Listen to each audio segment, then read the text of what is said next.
E se eu te dissesse que a maior fraqueza que você carrega não é a covardia, não é a preguiça, não é sequer a ignorância, mas sim a sua incapacidade de silenciar o que sente no momento exato em que precisa pensar? Pense nisso por um instante. Você já perdeu algo importante, uma negociação, uma oportunidade, um relacionamento, não porque agiu de forma errada, mas porque agiu movido pela emoção certa no momento errado? Já sentiu o calor da raiva no peito quando precisava de frieza? Já sentiu o aperto do medo quando precisava de coragem? Já sentiu o peso do orgulho quando a sabedoria exigia humildade? Isso não é fraqueza de caráter. Isso é a condição humana em sua forma mais bruta. E existe um homem que, há mais de 500 anos, decidiu que essa condição precisava ser domada. Não negada, não destruída, mas domada. Esse homem foi Maquiavel Machiavelli, que aqui chamaremos pelo nome que os portugueses e brasileiros carregam na língua há séculos: Maquiavel. Existe uma diferença fundamental entre sentir e ser governado pelo que se sente. Todo ser humano sente. O medo percorre o corpo do guerreiro antes da batalha. A dor aperta o coração do estadista quando precisa tomar decisões impossíveis. O desejo queima por dentro mesmo nos espíritos mais disciplinados. Sentir é inevitável. Ser controlado pelo que se sente é uma escolha. Ou melhor, é a ausência de uma escolha. Maquiavel entendeu isso de uma forma que poucos intelectuais de sua época ousaram admitir. O mundo não é governado por aqueles que mais sentem, mas por aqueles que mais sabem quando não ceder ao que sentem. E essa compreensão não nasceu de um gabinete de estudos tranquilo. Nasceu do exílio, da tortura, da humilhação pública, da perda de tudo que um homem pode perder e ainda estar vivo para contar. A questão que esse vídeo coloca não é filosófica no sentido acadêmico. É existencial, é prática, é pessoal. Como um homem que sofreu tanto quanto Maquiavel sofreu, encontrou em si mesmo a capacidade de observar o sofrimento como se observa o movimento das estrelas. Com distância, com rigor, com uma espécie de beleza fria. A maioria das pessoas, quando confrontada com a dor, toma uma de duas decisões igualmente destrutivas. A primeira é suprimir a emoção, empurrar para baixo, fingir que não existe, construir uma máscara tão convincente que, com o tempo, até elas próprias esquecem o que está escondido embaixo. A segunda é se entregar completamente à emoção, deixar que o sofrimento defina cada escolha, cada palavra, cada movimento. Quem suprime quebra. É só uma questão de tempo. A pressão acumulada por anos de autorrepressão encontra alguma fresta e explode de forma desproporcional, arruinando exatamente o que havia sido preservado com tanto esforço. Quem se entrega, perde. Porque emoções não calculam consequências. Elas apenas reagem. E no jogo do poder, seja ele político, social ou pessoal, quem apenas reage sempre está um passo atrás de quem age. Maquiavel propôs uma terceira via. Não a supressão, não a entrega, mas a observação. O treinamento da mente para existir em dois planos simultaneamente. O plano do sentimento, onde a dor é real e o desejo é legítimo, e o plano da estratégia, onde o sentimento se transforma em informação.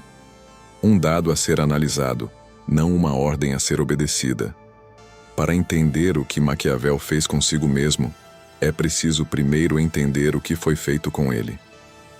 Em 1498, com apenas 28 anos, Maquiavel foi nomeado secretário da segunda chancelaria da República de Florença. Era uma posição de poder real, não o poder decorativo dos nobres que apenas ostentavam títulos, mas o poder funcional de quem efetivamente negocia, decide e move os mecanismos invisíveis do Estado.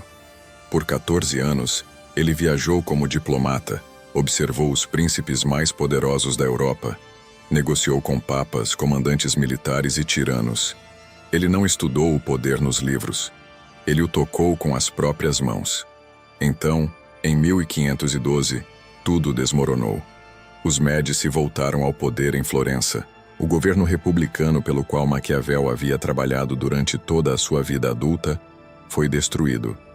Ele foi demitido, preso, acusado de conspiração e submetido a torturas.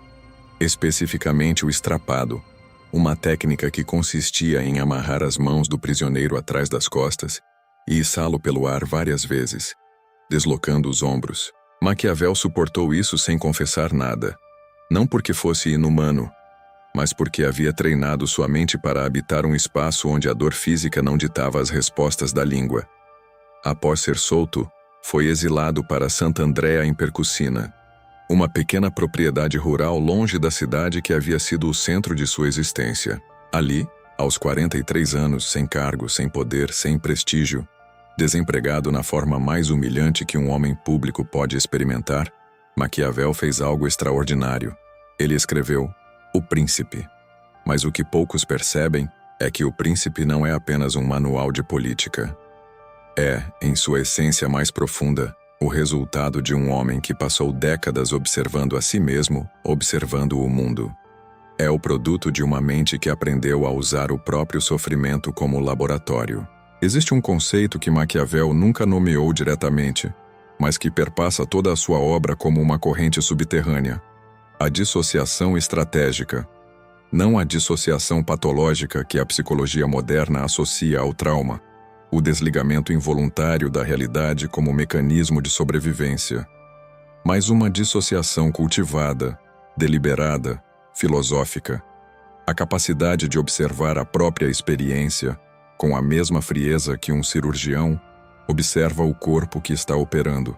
Carl Jung, séculos depois, descreveria algo semelhante ao falar sobre a individuação, o processo pelo qual o ser humano aprende a distinguir entre o ego e o self, entre quem ele pensa que é e quem ele realmente é.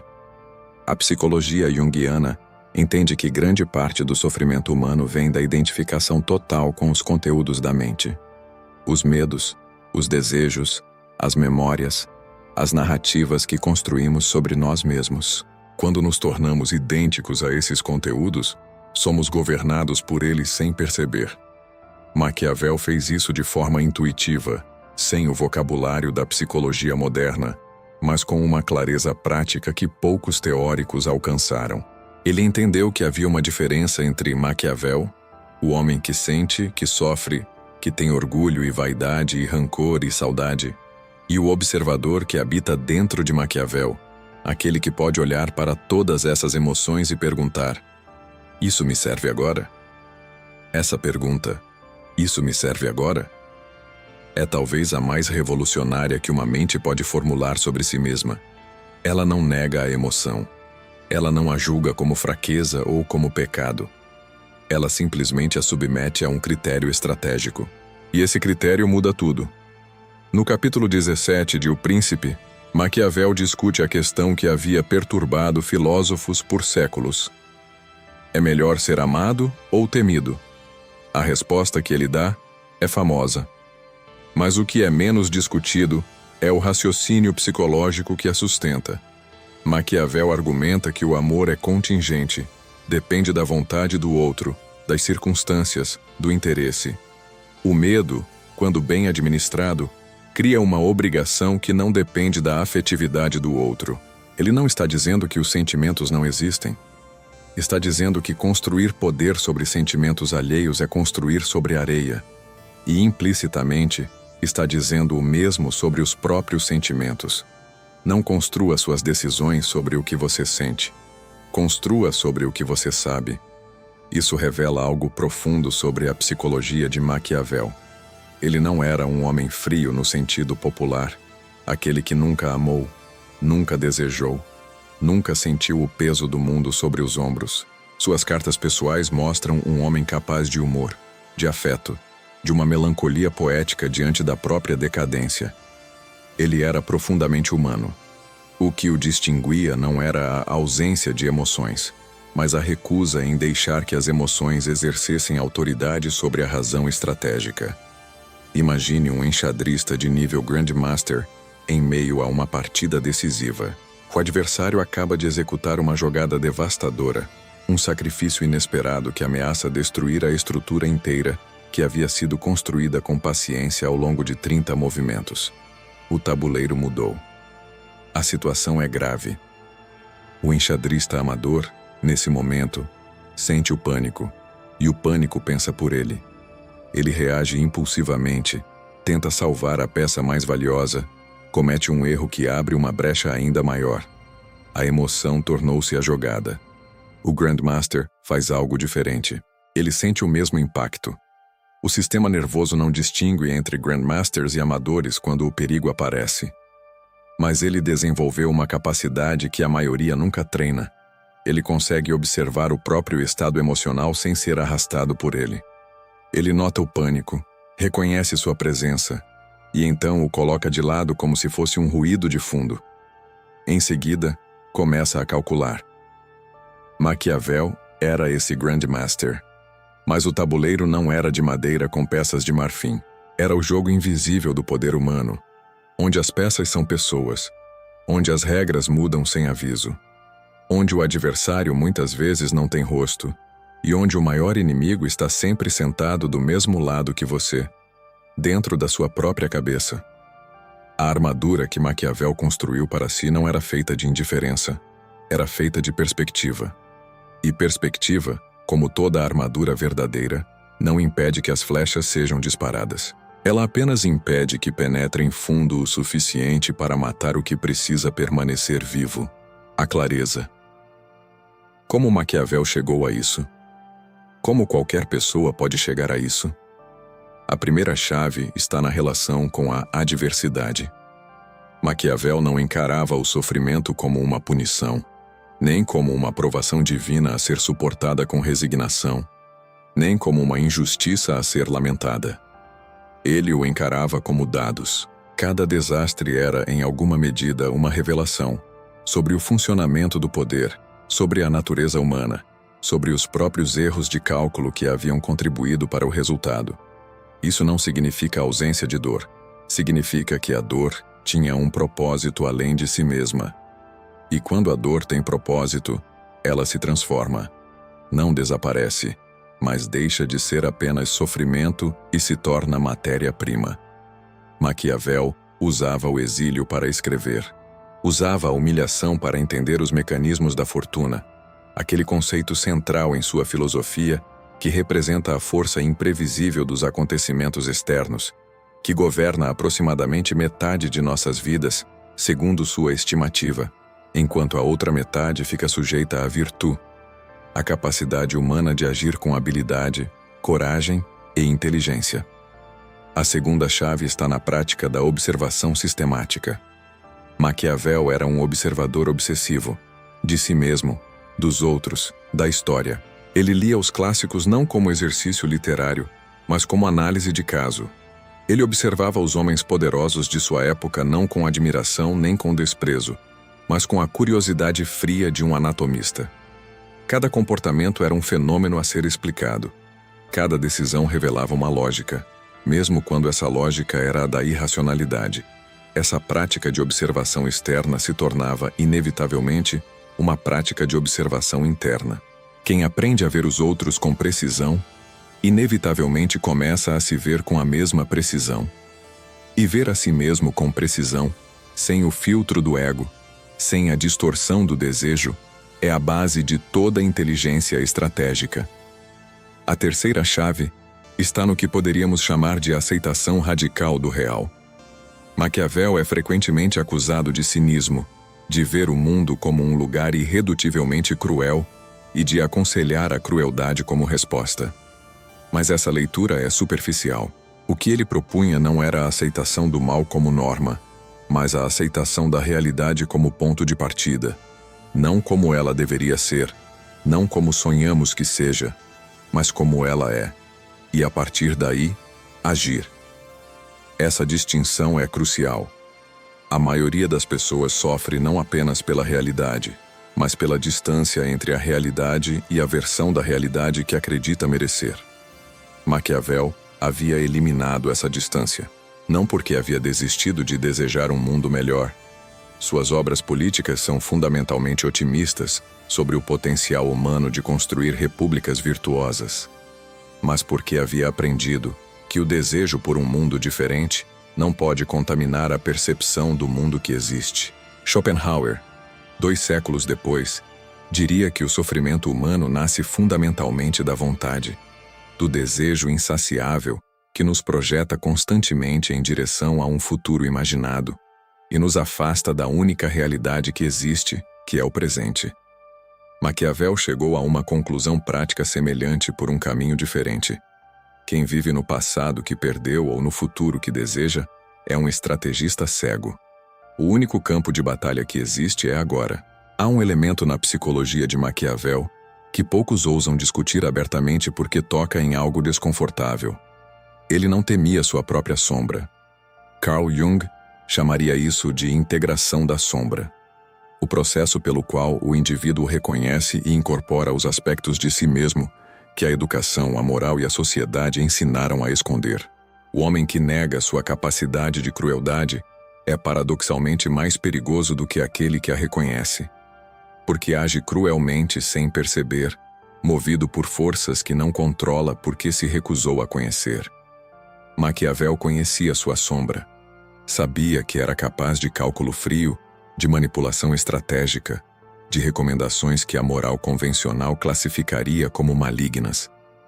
Ele não performava bondade, e exatamente por isso, tinha uma clareza sobre a natureza humana que os moralistas de seu tempo nunca alcançaram, porque eles estudavam o humano através do filtro do que achavam que o humano deveria ser, enquanto Maquiavel o estudava através do filtro impiedoso do que o humano realmente faz quando tem poder, medo ou desejo.